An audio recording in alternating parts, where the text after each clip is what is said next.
Anyway, over to René with his talk on feeding remains. Yeah, thanks, John.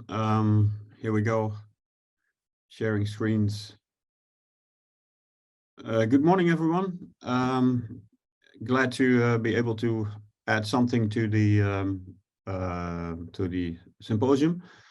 I heard yesterday when I had my opening talk that there was this bar at the top flickering, so we tried to solve it, and hopefully it works for everybody. So you only see the screen that you need to see and there is only the menu bar at the top. So sorry for that.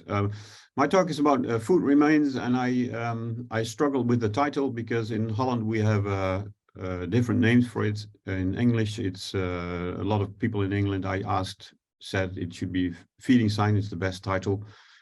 But imagine eating an apple. We in Holland we would say like feeding sign is the tooth marks in your apple, and if you are done with your apple, the core of the apple, a lot of people throw that away, and that is considered a food remain. So that's why I stick to my food remain, because my talk is about stuff that animals leave behind when they finished eating. But there's always this overlaps. Well, of course, it's not the oh no, my screen is not moving, so I'll do it manually. But of course, we don't look that much to human food remains, but to what animals leave behind. So, and as I said, there's always this overlap in the, yeah, when is something a food remain and when is it a feeding sign, and is a pellet, is that a food remain? Yes and no. And food remains and food storage, as you can see, this is what I would call a feeding sign from a deer, in this case, eating blackberry leaves. So he leaves this behind as a feeding sign. But if you look at these acorns in a storage of a probably wood mouse, you see feeding sign here as well. But it's also food remains because there's also bits of the acorns that he ate before. So hopefully the essence of what my title and my talk is clear. So what I do a lot in my lessons in the field is if we find something that is left by an animal, try and figure out what tools he used to open an egg or eat an acorn or split cones or whatever. So if you have an idea like, okay, it must be a big face or a tiny beak, or imagine what tools you have to use to make a certain sign. So that's why I chose my banana, because my preference is to split it open with a hammer, of course. No, kidding. Why food remains? I really like the whodunit story. So it's always a bit of crime scene investigation in the woods. As soon as you find something and what happened here, who done it and why, and it says something about predator and prey relations. So the photo on the right is a great example of this. This hair is being plucked by who? It is about behavior. And this can be typical as well as very atypical. Sometimes it really can surprise you that you find something and you think like, okay, I never knew this such and so animal did it like this. And I will give some examples later on. And it's about habitat. So if you know what to find and where, you can go into, like the classic one, I'll have some examples later on, is like when you walk into a spruce forest, you know, like, okay, if there's any squirrels here, I'm very likely to find feeding sign in this spruce forest. And of course, all the essence is here again. That's why we're here on the symposium. It is all about tracking. Here's a CSI example, a tree stump in the woods, and there's a pile of feathers in the blue circle. And I've zoomed in on the right picture, and you see all these feathers. So something happened here. So this is a predator-prey relation picture. But in the smaller circle, you can see there's even a beak here from a bird that was killed, and this is the urine flash, which is so classic for a bird of prey to leave behind as soon as he's finished with cleaning that bird, taking his feathers off. But a little bit more details is if you assemble those feathers, as many as you can, and then there's brilliant websites and books that you can figure out whose feathers these are. And you see this beautiful, oily, green, shiny stuff, and the white spickles here and the white spickles here. So this is a starling that had been killed. And when I looked a bit closer, I found these little remains, which part of them came from the gizzard, which is the stomach that squeezes all the seeds. And part of the gizzard was little snails. See, these little snail shells were inside. So obviously this starling had been eating snails I didn't know of, and there's little bits of shells as well. And that's another interesting story. So when you assemble all these little finds from this single kill site, it reveals a great story. So this starling, this is a picture in my own garden, and I saw him eat these little rose hips. So to digest all these seeds, he might have for deliberately eaten those little shells as well, or little stones. They do it as well to grind all these seeds in his stomach. I'm not sure about this, but it looks okay to me. And then I figured out the feathers, so it was this starling. And the way it is plucked on this tree stump and the size of the bird, it is most likely a sparrowhawk, like you see here on the pigeon, but they are great hunters and specializing on birds. So all these things are connected again. So it's a great example of predator and prey relation. An example of habitat. So if you look at the background of this picture, you see this marshy habitat with willow trees and alders. If this was a spruce forest with a stream in it, you most likely wouldn't find that easy beaver remains. But this is a classic food remains of a beaver. I think everybody in the world will recognize this as that big animal chewing on trees until he collapses, and they leave all these very typical food remains behind. So great example of there's a stream. Will there be any beavers here? You just follow the banks and you come up to a place where you see this chopped trees. So I'll walk you through all kinds of food remains on vegetation, on mushrooms, invertebrates, reptiles, amphibians, birds, mammals, nuts, seeds, and berries, and even bone and antler. So here we go. Vegetation. Here he is again. So the beaver, classic, cutting down trees. When they drop down, because that's the story, they chop the trees into practical bits. And in this case, it was a birch, so they even remove the outer bark, which you can see here, and because they feed on the inner bark.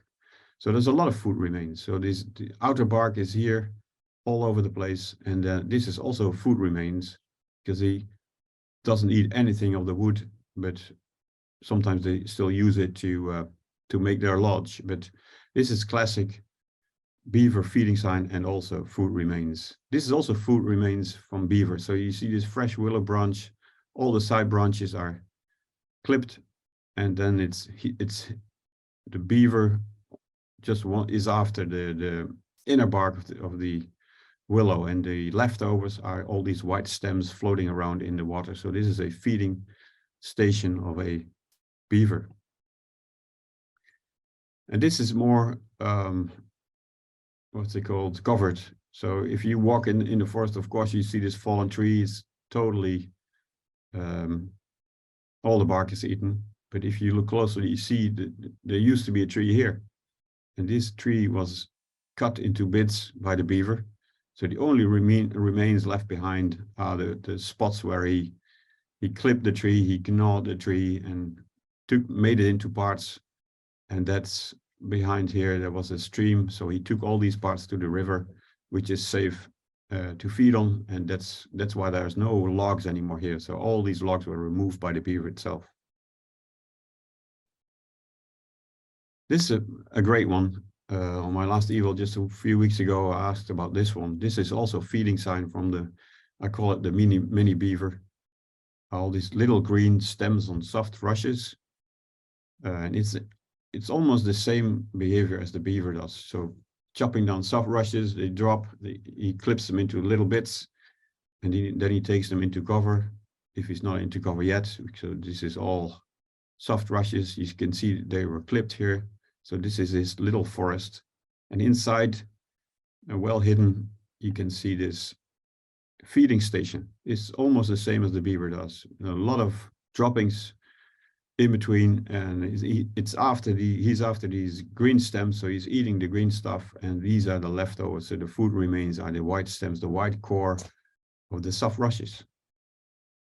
This has all been done by what we call in Dutch the aardmuis, classic example of this animal classic feeding behavior. Last year, Vic and I were in Oregon. This was fantastic. So this animal, we found his entrance hole to its den underground, and you see all these fern stems. These are high, almost sometimes up to your waist. They're all clipped, and they're neatly assembled in front of the door. And there's even this one, like the entrance is here on the side, just out of the picture. And he clipped it and even piled it up neatly, sort by sort. So these are parts of the stem, and these are parts of the tip of the fern. So it's quite an OCD behavior of this animal, which was fantastic to see. And this was the Aplodontia, the mountain beaver. We saw many signs of this animal. Really cool. For my book on tracks, I had a waterfall alive at my house in an aquarium, where I fed him with all kinds of what's it called, water plants growing in water. I don't know the English expression, to see what his favorite was, and also how he dealt with his food. So these are his food remains. This is classic feeding sign food remains of a waterfall, with all these 45 angle degrees, as you can see here nicely. Very nice example here.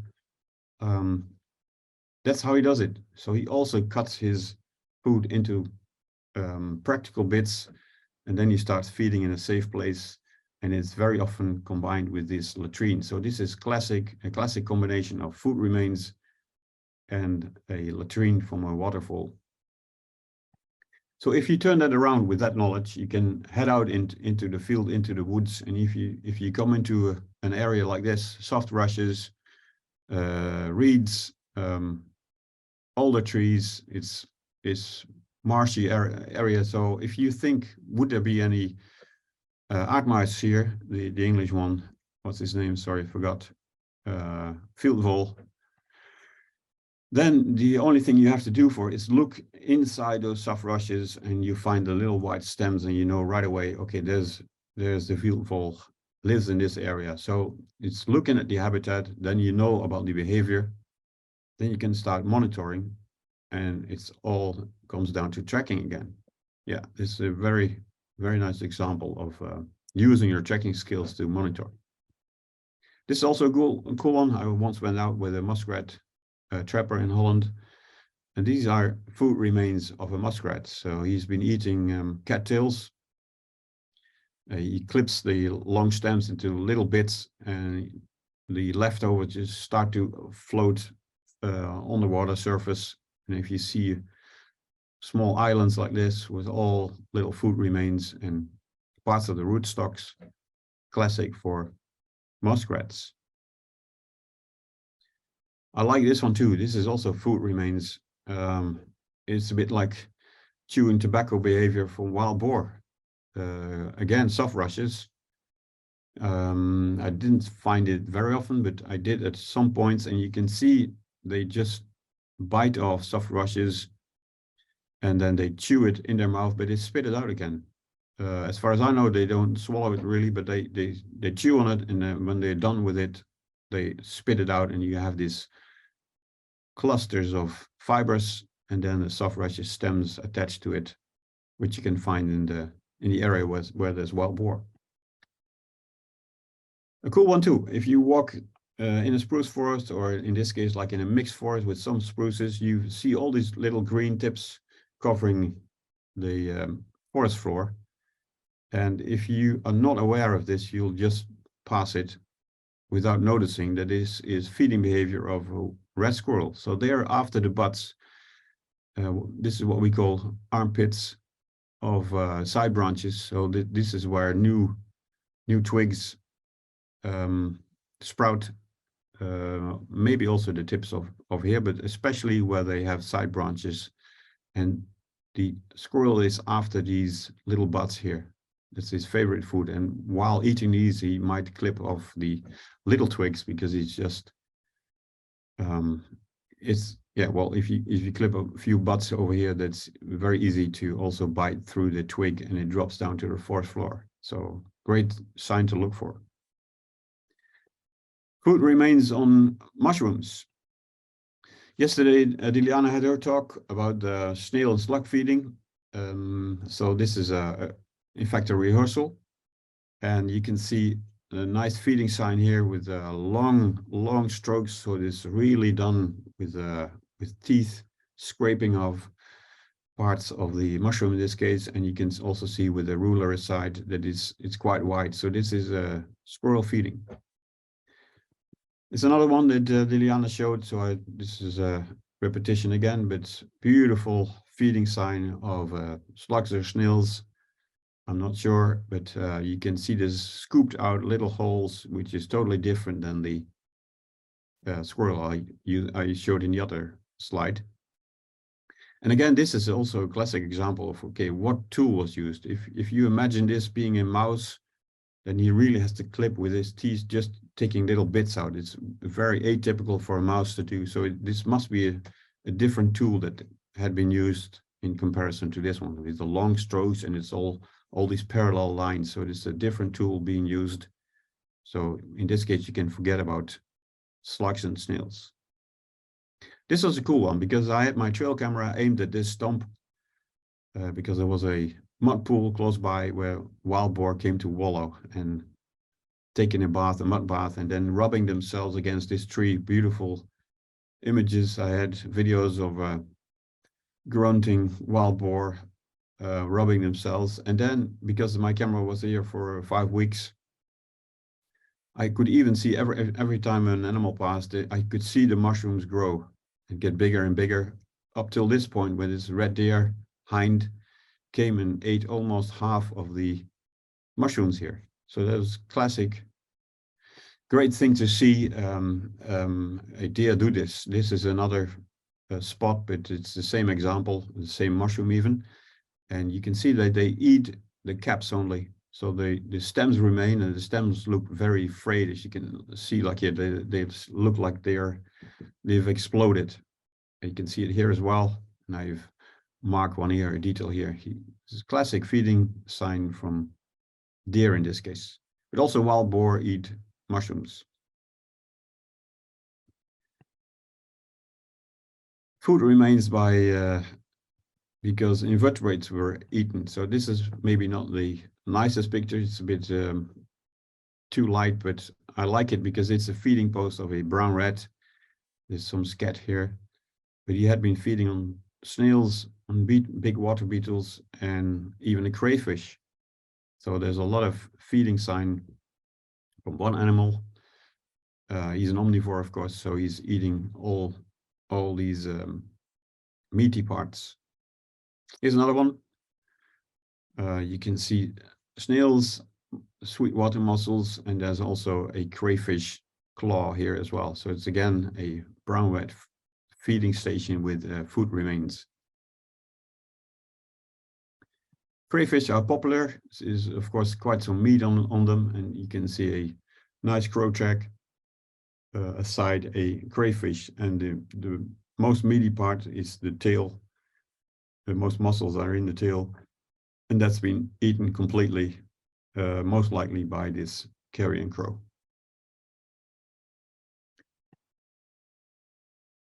Animals are super clever. So maybe you've seen the video once of seagulls or crows lifting nuts or shells, like in this case shells, and they just drop it on concrete or stone, and to open the shells to get access to the food and to the meaty parts inside. So this cluster of shells here is not by accident, but it's deliberately done by seagulls in this case. And you can see the remains. So this is food remains, the leftovers of his meal, because he scooped all the meaty bits out of it. And there's even a pellet aside. This was also nice inside a hunting cabin. So the door was closed. No way any animal could get in except for a tiny hole at the top under the roof. And I found these part of a wasp nest and scat droppings from a most likely pine marten. It was really in the middle of a huge forest. And I even added, and hope it's correct, Liliana, if you're looking. So this must be a Saxon wasp because it's gray like image in color. So most likely this wasp, what's it called? The comb was taken inside the cabin to feed on. That's my guess. I'll just close the window for the sun.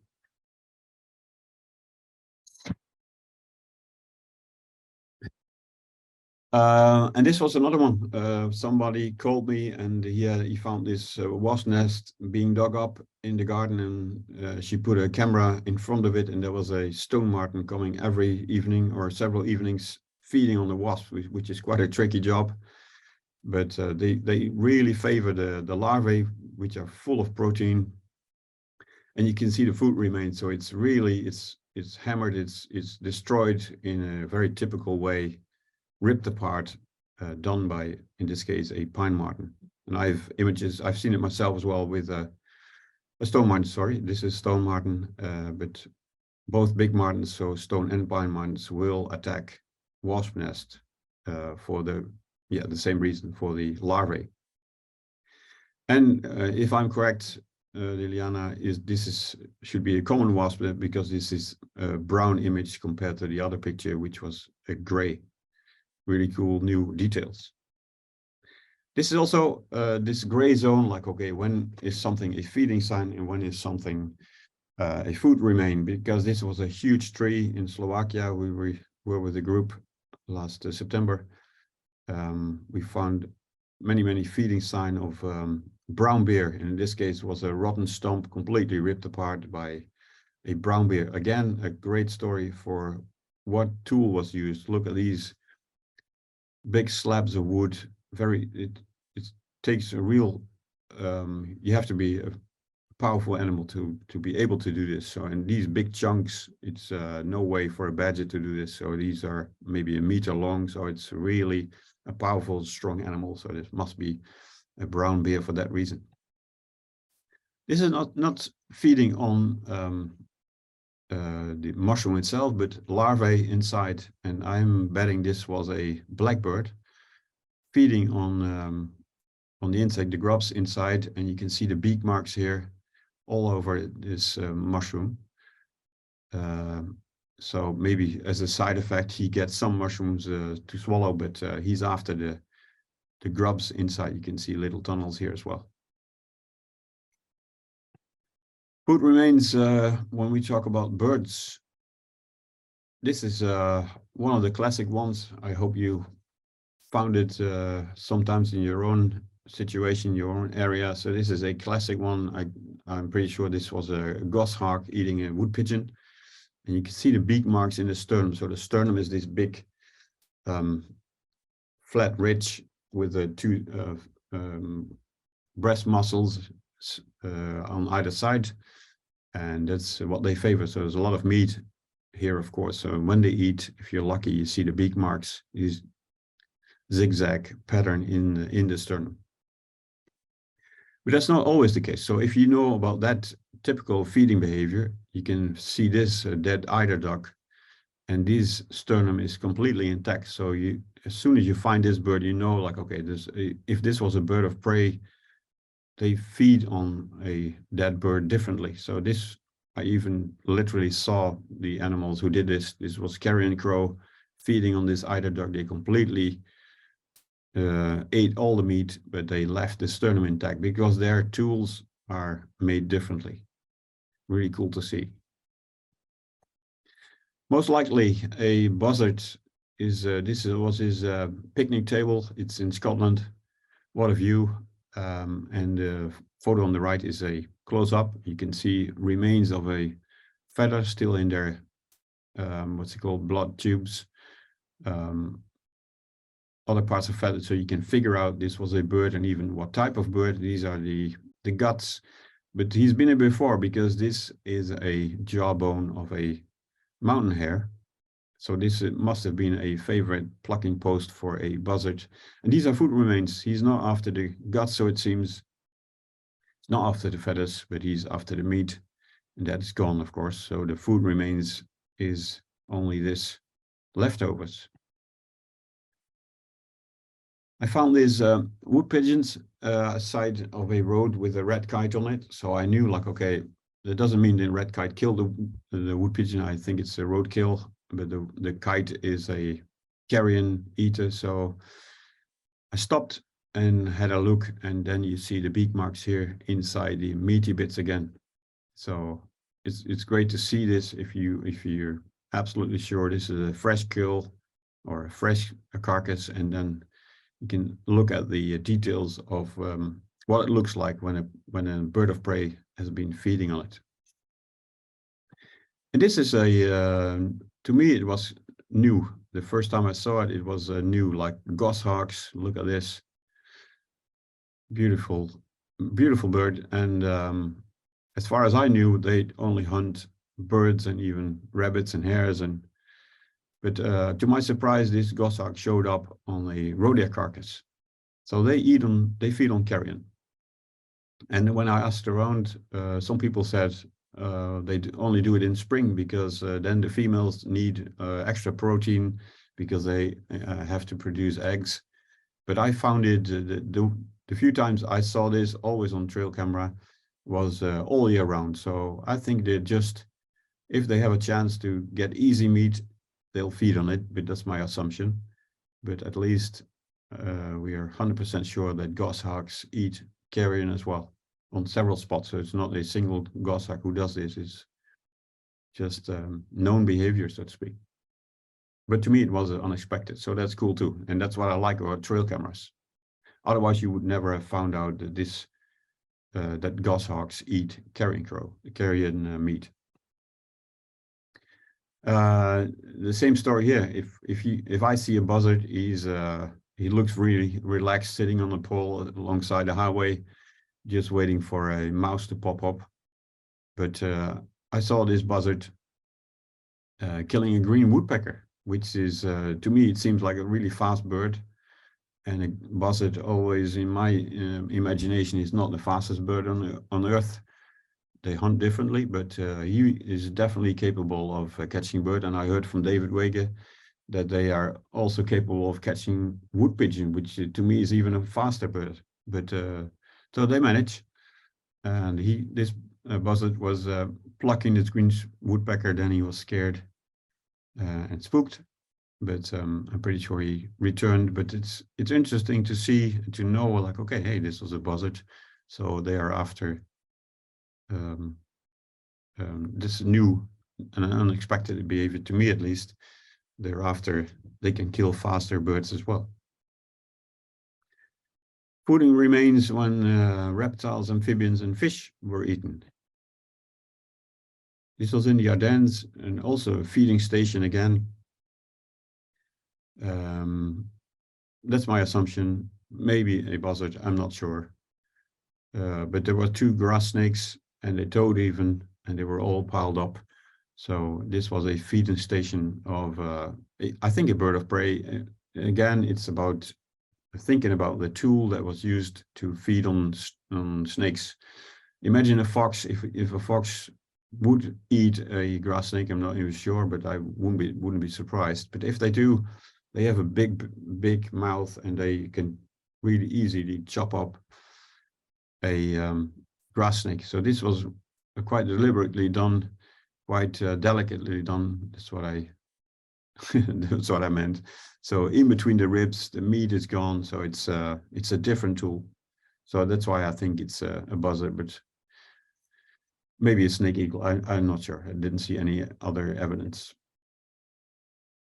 Inside really inside, far and far away from any water source, I found this toad, which really looks alive. It's always for some people it's a horrible picture, but this one is dead, as you can see, and the skin is stripped. It's skinned. All the meat is gone, but the skin is left behind. And some animals are capable of doing this. They are capable of skinning a toad because it has glands on its body which are poisonous, and some animals know how to get rid of the skin to avoid problems with this. And otters are known to do this, and the other one is the polecat. And because of the habitat, I'm most likely think this is a polecat killing this toad and then stripping it, so removing its skin. Maybe there was enough food, but I've seen this several times. Also, people sending me pictures of otters feeding on big salmons, and they only eat the heads. So it's a very fatty part as well. So they only remove the head, chew on it, and these are his food remains, but it leaves a typical feeding behavior behind. So this was a flounder I found on a sweet water stream near the coast in Scotland. Same story here with the tench, zilt in Dutch. This is the carp-like fish with the red eyes. So only the head is eaten again, and the rest is not even touched. Most likely otter. This is a cool one as well. So it's nice to be able to read tracks and see this food remain, a feeding sign from brown red in this case, feeding on small fish. I'm not saying he caught the fish, but maybe it washed on the shore, and then it's what reds favor. So they're omnivores, so they'll definitely eat on whatever they can find which is edible. So a small fish looks like this. Food remains when it comes to mammals involved. This was also cool. Also in Slovakia, we found a super fresh hare that had been plucked and partly eaten. You can see this. There's a bone sticking out. All the meat is gone. So this is another CSI whodunit story. And again, if you look at the tools that have been used, if this hare was killed by a fox or found by a badger or bigger animals, they would easily crack these bones. But you can see that the entire bone is still intact. So you have to think of a different tool. What animal is capable of removing meat without destroying the bone, because it's probably not powerful enough. So we decided as a group to, we had some trail cameras with us, and we placed the trail camera, tied the hare to a small stick so nobody could move it out of sight. And there's this beautiful image from Mark with a goshawk showed up. He came back to reclaim his prey, and he just started feeding as if nothing happened, plucked the hare and ate most parts of it. And of course he tried to take it away, and that's why we were so lucky to tie it to a stick. Goshawk, really cool. Another CSI is we went out with Michelle in the States. She was studying food remains and kills of mountain lions. What happens when a mountain lion kills an elk? So you need trail cameras to watch all the other animals stopping by and feeding on it. But this is real cool to get more image and to get more knowledge about what happens with the kill, who's showing up and leaves his feeding sign as well. Don't know if you've ever found these ones. A bad day for a hedgehog, but a better day for a badger. Most likely a badger. I found these a few times now. and I don't know what the word is in English, but in Dutch we call it a balg. And balg means the skin is gone, so the body is gone, the skin is left intact. So this is the outer shell, so to speak, of a hedgehog. And it's known by badgers that they can easily open up a rolled up hedgehog, which looks like a ball, but with its claws, you can easily open it up, kill the hedgehog, and eats it entirely. So you only see parts of some of the muscles on the inside of the skin, and the rest, the hedgehog looks intact, but the entire body is gone. It's a fascinating food remain you can find.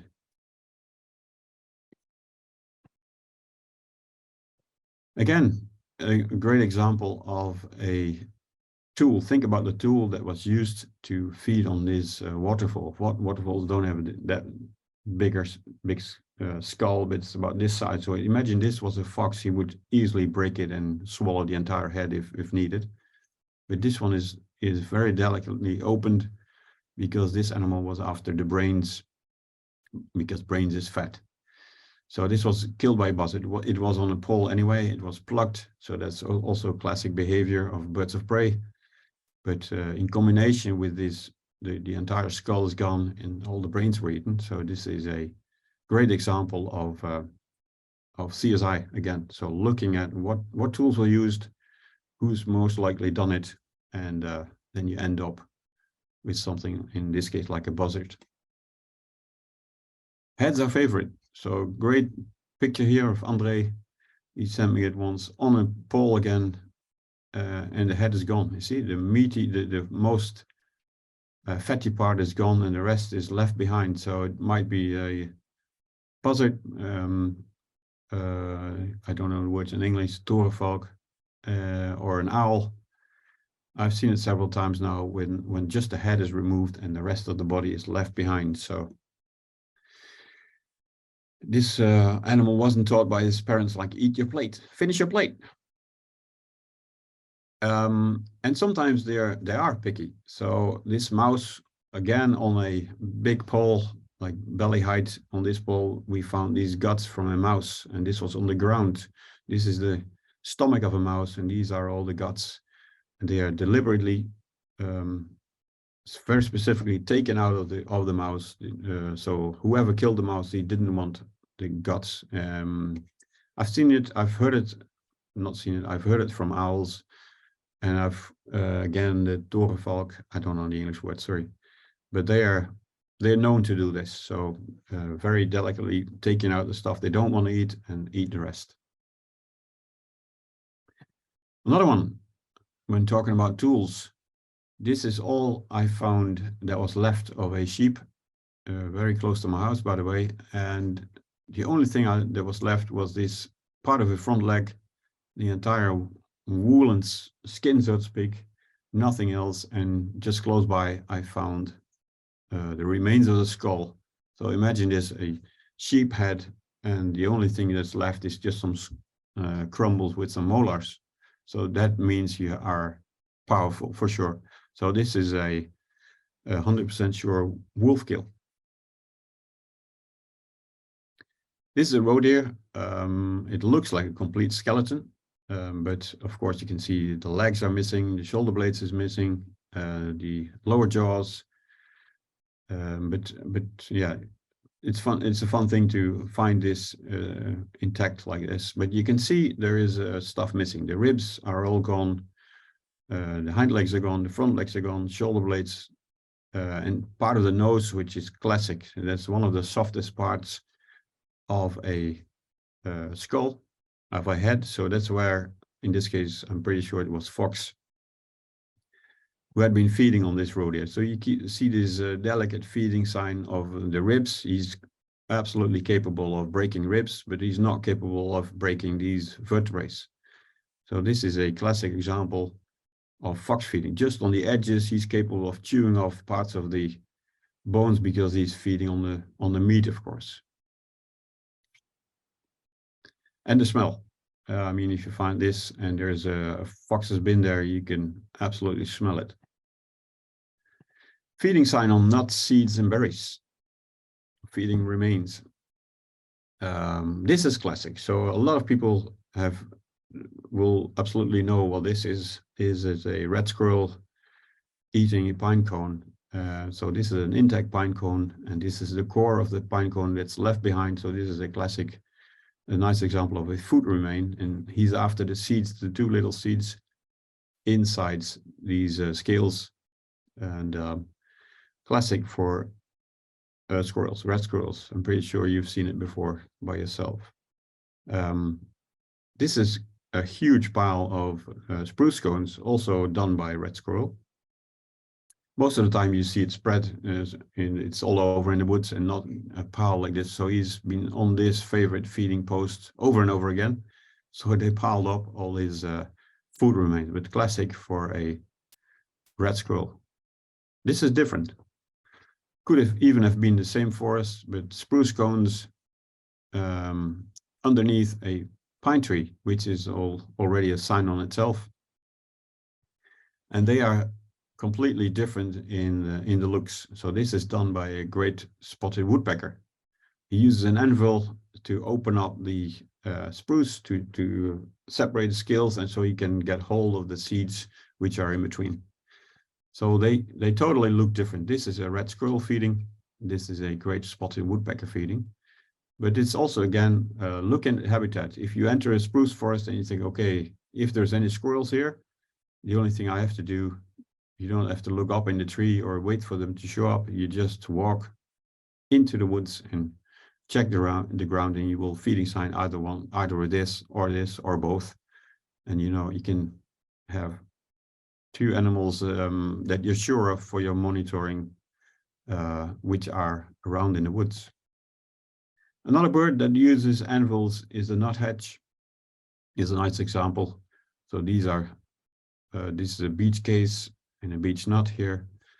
And it's not a beech tree. So when I see beech trees, big ones, I just check the trees nearby that have a very a bark like this with lots of crevices in it, and then you definitely know and right away know, okay, there's nuthatches in the area, because they favor these crevices, cracks in the bark of other trees to secure their nuts, and then so they can open them. Another CSI.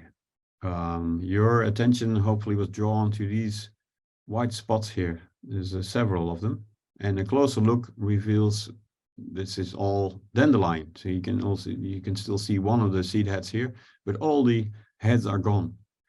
And it's a great way to imagine, because you, as a mouse, you have to climb this stem, and maybe it drops down, and then you can clip the head and take it to your right close to where you live, because this is safety and this is your food. So all these flower heads were eaten, all these little parachutes, the seeds were removed, and the mouse lives inside. So this is a veld mouse, a common vole, classic. They lived all along this bank. There was really a colony of these mice feeding on dandelion at that time of year. Another one, tree stump, red berries. They stuck out in color to me. And you saw in the corner, this is a detail in the corner, there's this entrance to his hole again. Food remains in front of the door, and these berries are quite high up in the bushes. I don't know this English word for them, vossenbes in Dutch, lingon in Swedish. Most likely wood mouse or bankvole, they are both capable, these mice are both capable of climbing these little shrubs. And they are excellent climbers, so they can collect the berries, take them to his door, and eat them where it's safe.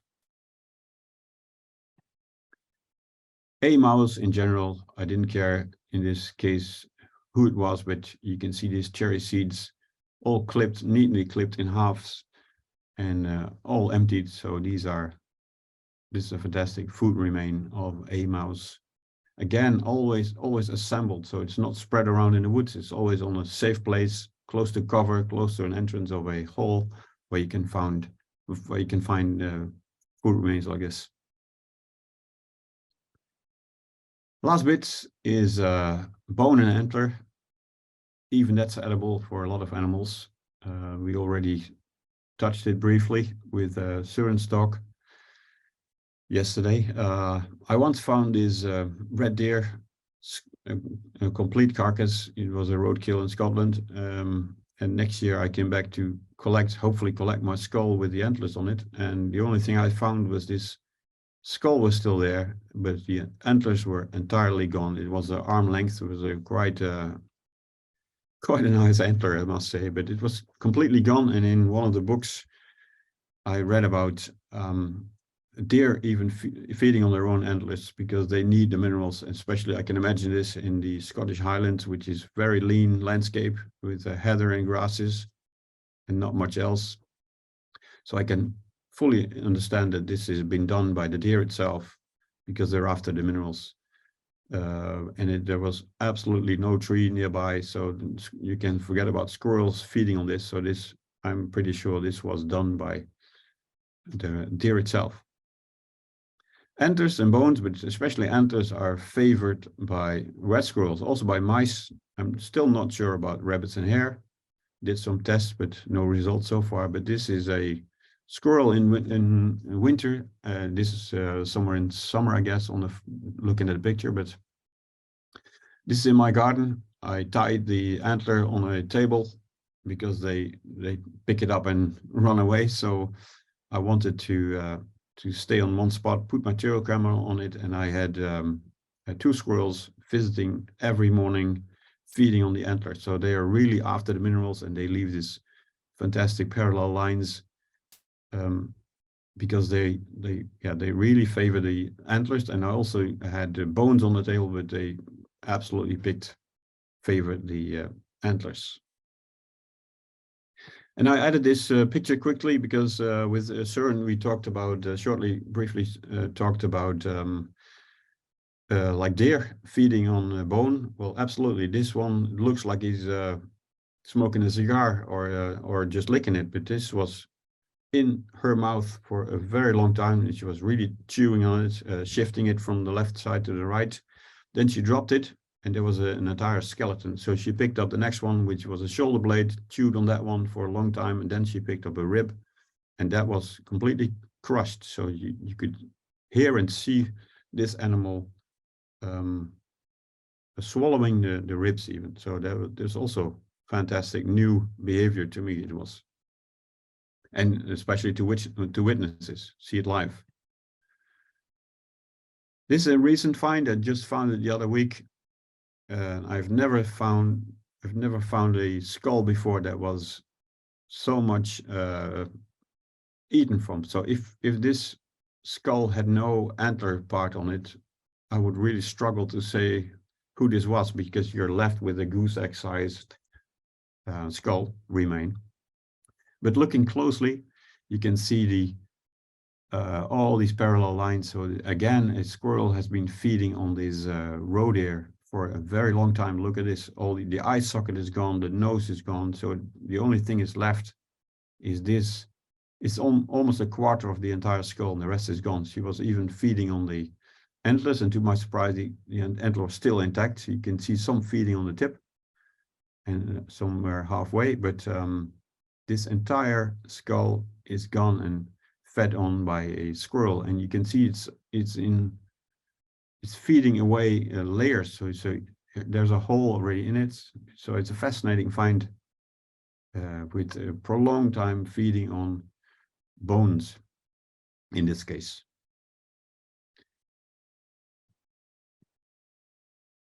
A last one, food remains, just to finish up my story, because sometimes you find stuff and yeah, what can I do? What should I do? What's there to investigate, and how should I approach a food remain like this? So there's no skill on this one, but this fish was almost this size from my elbow to my wrist. So a big fish, heavy one. It was on the shore. So first thing is, how did it get here? So is it left here by a fisherman, or is it dragged ashore by a powerful animal? So that makes you think about an otter. And why are these lines here?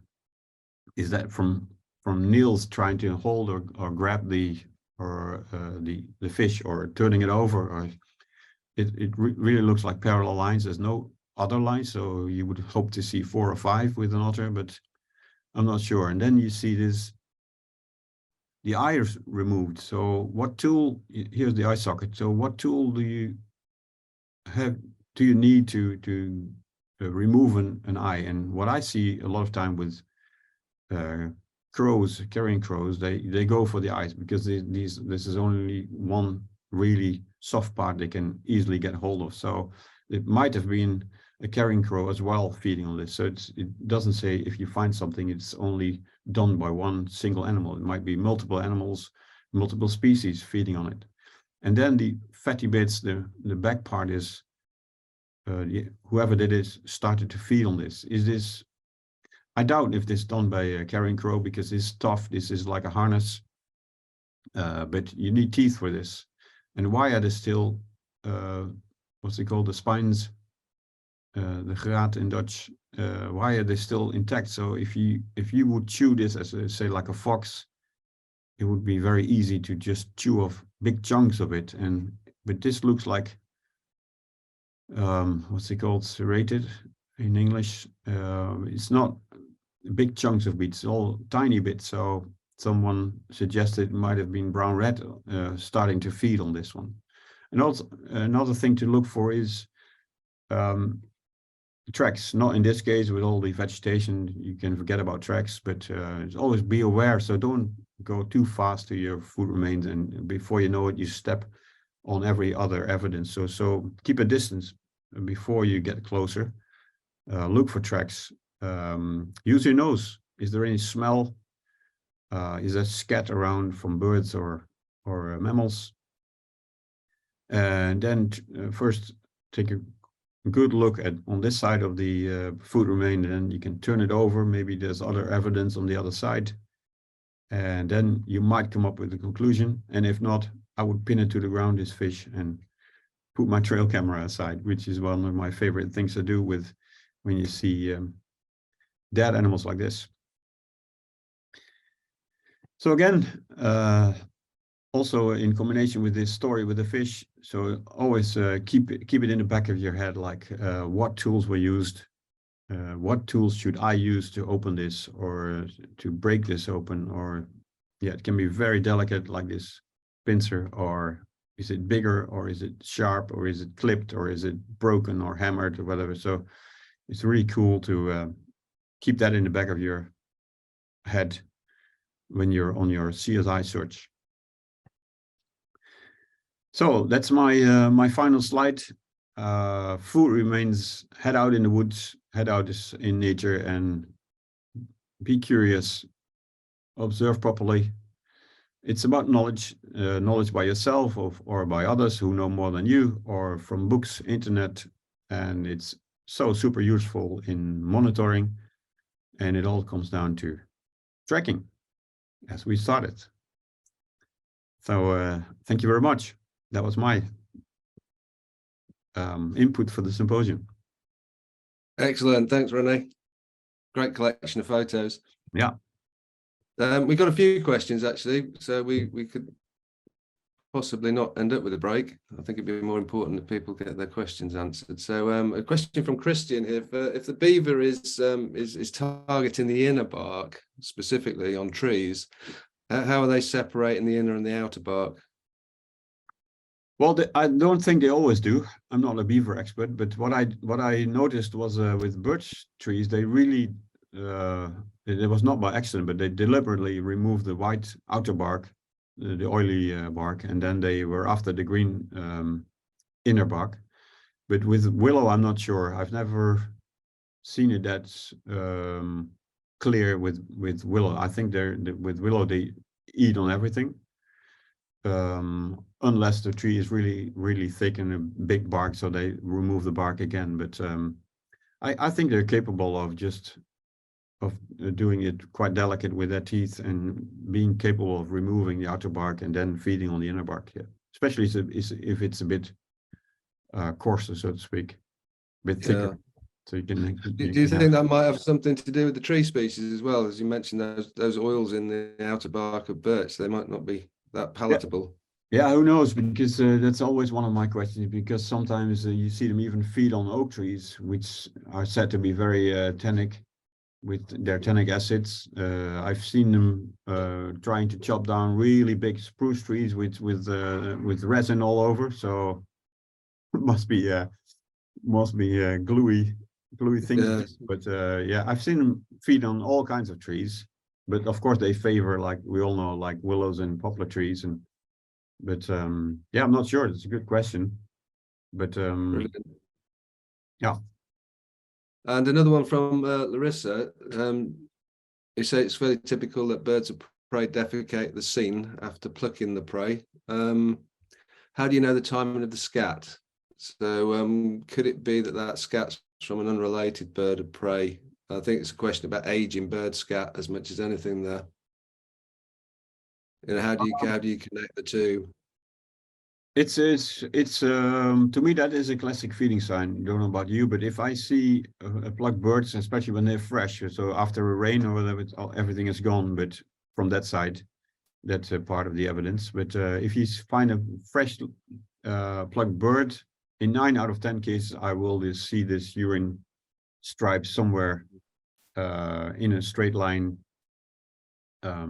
quite close to the actual plucking post. So I see it way more often than I don't see it. So it's very, very rare is that I don't see it. In most cases, I see this white line somewhere, and it's definitely attached to the bird of prey who sat there for quite a while plucking this bird and then leaving his urine. Yeah.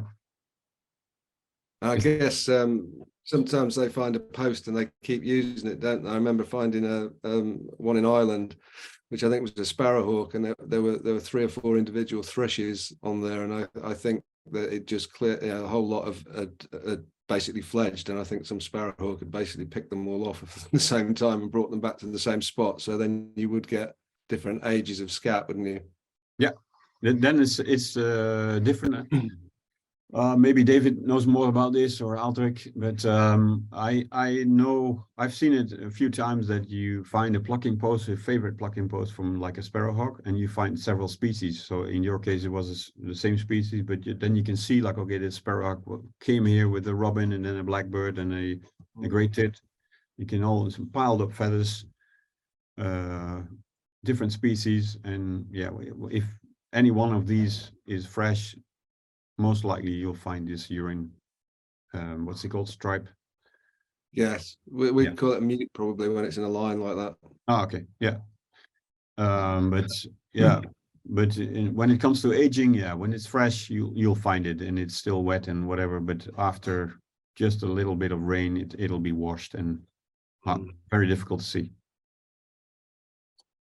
Another question from Michael to the bird of prey and the starling. Which of the birds of prey would you take into account with the stumps? I guess it's which birds of prey are most likely to take other birds to the stump or to a stump. I think that's the question. Okay. As far as I know, this is a classic behavior for especially for sparrowhawks, goshawks. I see them a lot on the ground with bigger birds. Maybe that has to do with it. When they kill a wood pigeon, I've never seen a wood pigeon on a tree stump. They're always on the forest floor. But with sparrowhawks, fallen trees, a huge stump or what's it called, a mound of grass or whatever, solid post, tree stumps, like in this case. That's quite classic for sparrowhawks, yeah. And there's another phonetic bird of prey which favors small songbirds. I don't know the English name, but I'm not sure if he has a plucking post like sparrowhawks use. Okay. But I don't know the English name. But what is it? Falcon? Is it the small falcon? yeah, it's a very small one, yeah, and it's we call it smeliken in Dutch. Right. He favors the small songbirds and he follows them down south. So I'm not sure about this, where I he. think Aldrich's answered one of your questions about the other bird you mentioned, which is a kestrel. So maybe Aldrich could tell us what that is if you can get on. Kestrel is the picture I showed with the yes, thanks Aldrich. Kestrel is the one here with the removing the entrails. So I'm not saying this is a kestrel for sure. This could also be an owl, but this was pretty sure Aldrich was even here when I took this picture, because this could very well be a kestrel hovering in the sky, then catching a mouse, going to a feeding post, and taking the nasty bits out, and then taking off again to feed on the mouse. Yeah. Another one from Larissa about the red squirrel feeding. I'm assuming it's the snip twigs. Would the grey squirrels be the same? I have no idea, because we don't have grey squirrels, so I pass it on to you. Yes, they can. Yeah. And Yes, we they see can. it a lot with deciduous trees as well. They do it on oaks, and also I've seen them do it with yew trees as well. Interestingly enough. Yeah, and it's the same story then with the buds, I guess. Yeah, I'm assuming so. You just find the clipped twigs along the ground. I think there are, and I don't know whether we have them much in Europe, but Liliana could probably answer it. There's certain insects that collar twigs like that, and they fall off, don't they? So I guess you've got to look for the tooth marks and the tools, as you keep saying. Yeah, that removed like it. I'm not sure we have those in Britain, but yes. Yes, that's of course an overlap. If squirrels feed on acorns, what Diliana showed is that they're after the larvae instead of so much after the acorn itself, but the larvae inside. But you can see this is clipped. At least it's cut. You see part of the bud still inside, so it's really done with some tool and not with an insect. I guess here as well you can see it looks like cut or clipped. You can see it here as well. Yeah. I mean, there are a few here. We may as well go through them. So mushroom feeding remains with the deer, and you mentioned in wild boar will also eat mushrooms in a similar way. Yeah. What would their brows look like compared with deer? I think it's similar. It's maybe more coarse, and some. I don't know if they're picky enough to remove the caps only, and maybe it's done a bit more rougher. But this is you can't see it on this picture, but this tree stump was quite high, at least knee high, so it's very easy for deer to. They just have to lower their heads and they can feed on it. But for wild boar, they almost have to climb the stump to be able to get there. So it's always it's also a good thing to look for. Where do I find the food remains and the feeding sign? Is it really on the ground or on a tree stump like this, higher up? So imagine not only the tool but also the legs. You need the motion to get there. Yeah. So this was definitely a deer feeding on our knee height, sort of, which is very easy for them. But not for wild boar. But they do feed on mushrooms. Yes. And any tips for differentiating between goshawk and sparrowhawk kills on the bones in particular? Good one. Well, I think there's an overlap too. I'm not that familiar with bird kills, and especially because there's an overlap in females and males. So a big female sparrowhawk and a male goshawk might be an overlap in prey and also in prey remains. I think it might look quite similar, but that's just my guess. Yeah. So I'd like to pass that on to David or Aldrich.